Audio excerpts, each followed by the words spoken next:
Two students and a student services officer are discussing applying for a student exchange program at university. I'm really excited about applying for the exchange program, but honestly, it feels like such a huge amount of work. The application website itself looks a bit overwhelming, and I'm worried I'll miss some important deadlines. Have you two already started looking into it seriously? It definitely can seem like a lot at first, Alice, but don't worry, that's what we're here for. The application process has lots of steps, but it's pretty manageable once you break it down. We've got clear checklists and info sessions to help you through every step, especially with deadlines. Yeah, I've started poking around, and what's really getting me is trying to pick a place. There are so many amazing universities, and I'm torn between a good academic fit for my major and somewhere I'd really love to experience culturally. How do you even narrow it down when there are so many choices? That's exactly it, Charlotte. I'm struggling with the same thing. I'd love to go somewhere in Asia for the cultural experience, but I also need to make sure the courses I take abroad will actually count for my degree here. How easy is the credit transfer process, Will? That's a very common concern, and it's really important to get that right.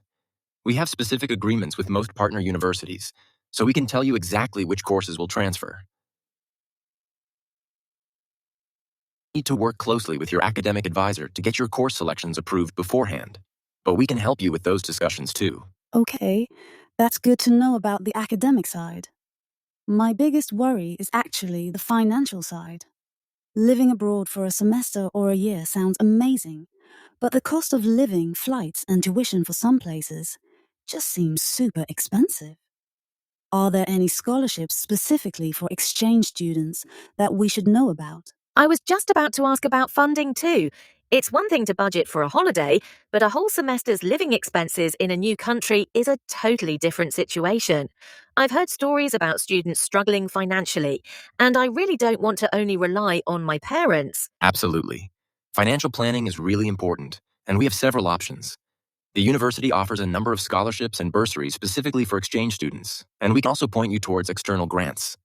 We'd suggest you apply for these as early as you can, as they can really help with the costs and make the experience much more achievable. That's really reassuring, Will. I thought it might be completely out of reach. But knowing there's support for both the academic and financial side makes it feel much more achievable. I'm excited about the personal growth and independence I'd gain from it. I'll definitely come by your office next week to talk through the details.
Two students and a campus services officer are discussing booking appointments with academic advisors at university. It's always such a pain trying to book an appointment with my academic advisor. The online system usually shows nothing available for weeks.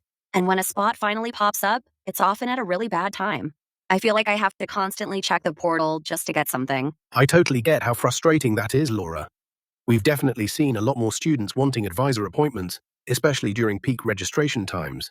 The system is meant to handle a lot of people, but it can get really overwhelmed and advisors' calendars just fill up super fast. Yeah, I've had the exact same experience. I tried calling the department directly last week, but they just told me to use the online system again, which really wasn't helpful.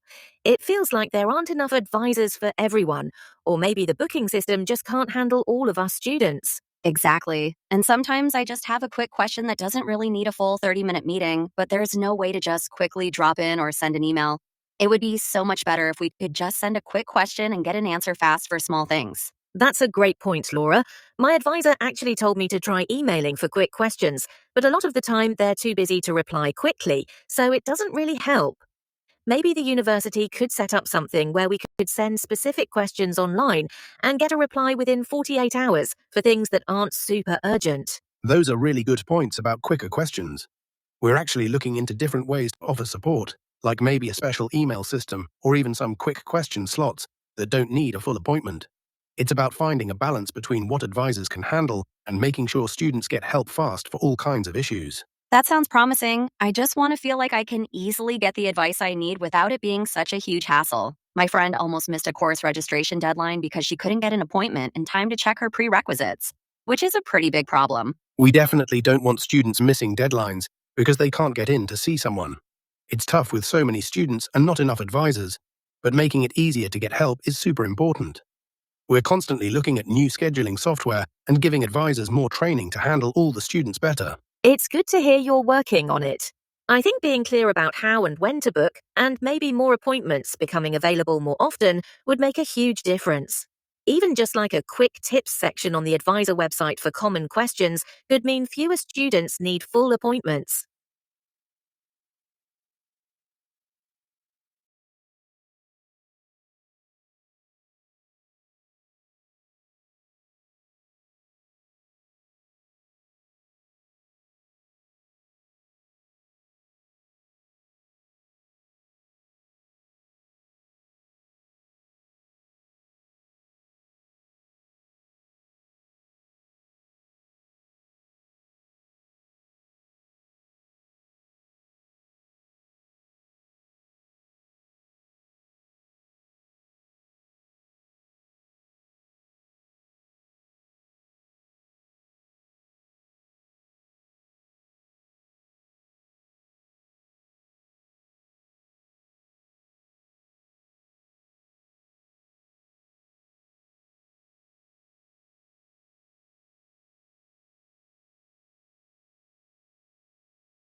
Three students are discussing preparing for final exams at university. Oh man, I'm already feeling the pressure for finals.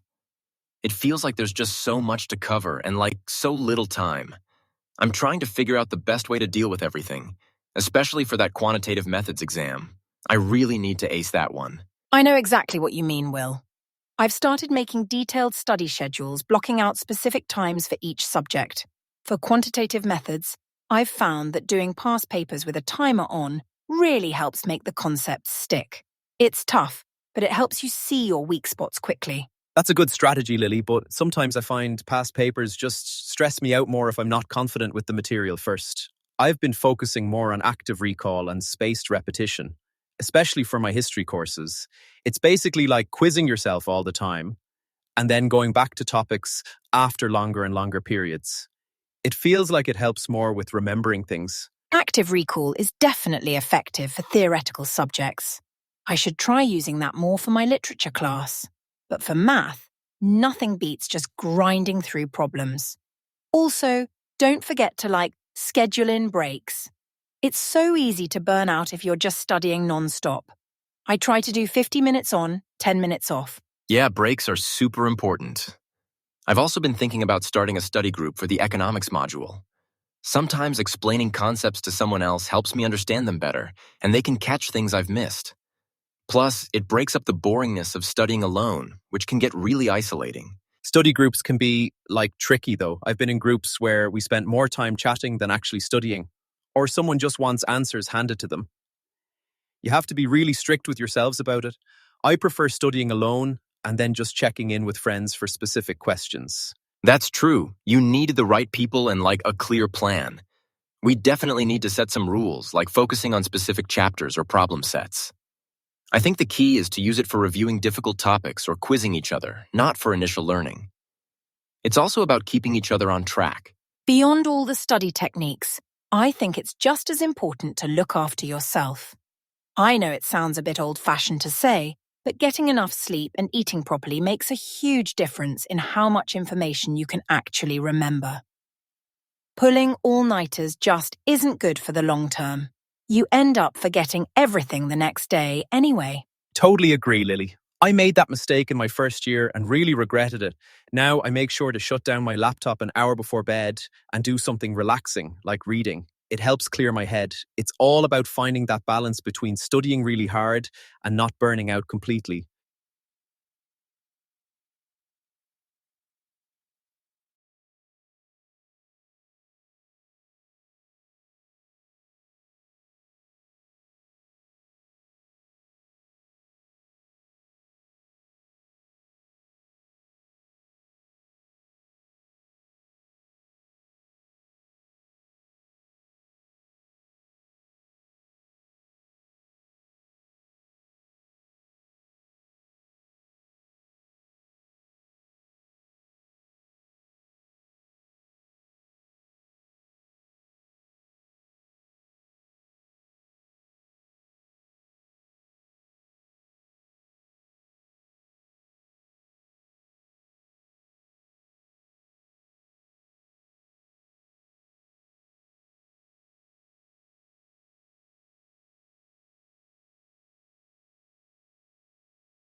Three students are discussing understanding assignment feedback at university. Honestly, I find assignment feedback so hit or miss.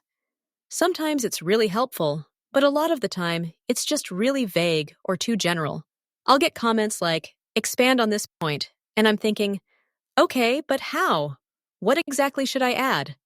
It's annoying when you're trying to get better, but just don't know what to do. Yeah, I totally get that. I think professors are often swamped and just don't have enough time to give really detailed feedback for every single student. It feels like they're just kind of ticking boxes sometimes. I've had feedback that just points out what I got wrong, but not why or how to fix it next time. I think it also depends on the format. I really prefer verbal feedback or an actual meeting to discuss my work, even if it's just for 5 minutes. Written comments can be so easily misunderstood because you can't ask questions about them. It's hard to understand what they really mean by a comment on a paper. That's a good point, Lily. And what about the timing? Sometimes we get feedback weeks after we've submitted an assignment, and by then, we're already halfway through the next one. It makes it really hard to use that feedback when you've already moved on from the topic. It feels like we've just missed a chance to learn. Exactly. If I get feedback on an essay I wrote a month ago, it's pretty much useless for the next essay, which might have a totally different focus. It's like, thanks for grading it, but I've already moved on. There's no real chance to use that advice in what I'm doing right now. I see both sides, honestly. While quick, detailed feedback would be great, sometimes professors are dealing with so many classes and students. Plus, I think we as students also have a responsibility to actually ask for clarification. We can't just expect perfect feedback. Sometimes we need to schedule a quick chat during office hours if something isn't clear. That's what they're there for. I agree that we should take initiative, but it's still tough. Some feedback doesn't even give you anything to ask about. It's just a mark or a super short comment that doesn't explain why. It's like they're telling you you failed here, but not this is why, and this is how you can do better next time. Yeah, that's where rubrics could really help, or even self-assessment forms that come with the feedback. If students know exactly what they're being graded on and then see if their work matches up or not, it'd be much clearer. It would help connect what we think we're doing with what the professor actually wants. That's a great idea, Lily. And maybe mandatory feedback review sessions for assignments that are worth a lot of marks? Not a full class, but small groups or individual check-ins. It'd make us really look at the feedback and also give professors a chance to explain things face to face. It could really improve our learning.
Students are discussing adjusting to academic English at university. Honestly, I'm finding it pretty hard to get used to the academic English here, especially in lectures.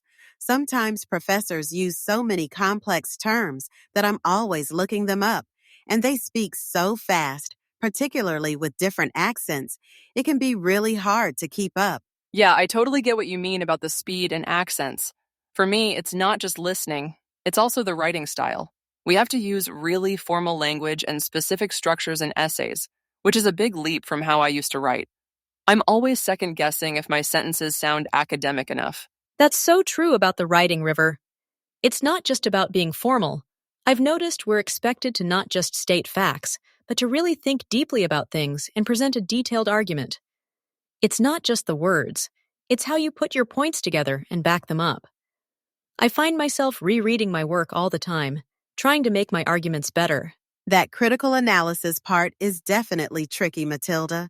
It feels like even in group discussions, I'm trying to turn my thoughts into academic English really quickly. And then when someone else is making a complicated argument, it's hard to follow what they're saying exactly, while also thinking of what to say back. My brain feels like it's running on overdrive. One thing that's helped me a bit with the writing and understanding difficult arguments is reading more journal articles and research papers.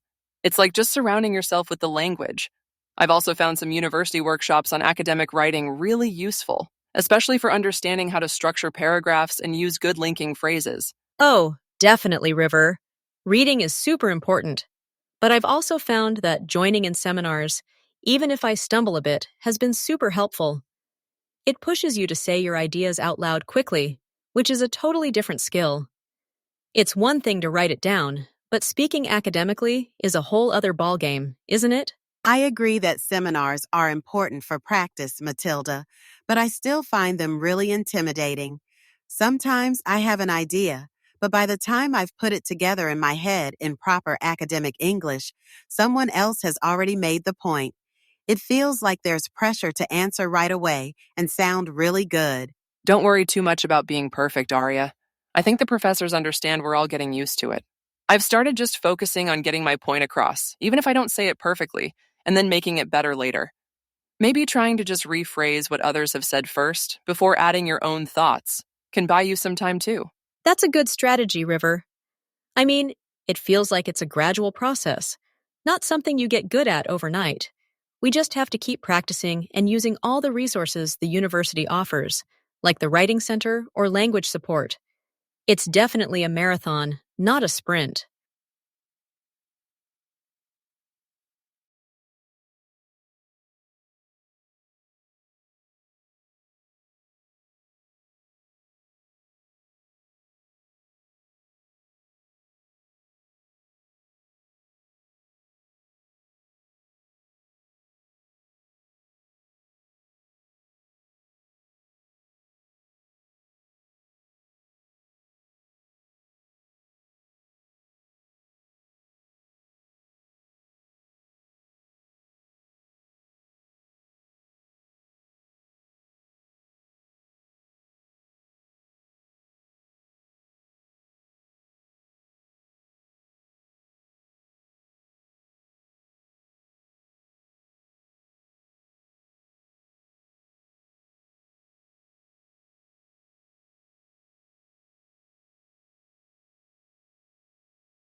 Thank you for watching this video. Will help you a lot, and subscribe our channel Vital PTE Academy to see more education related videos of PTE Academy.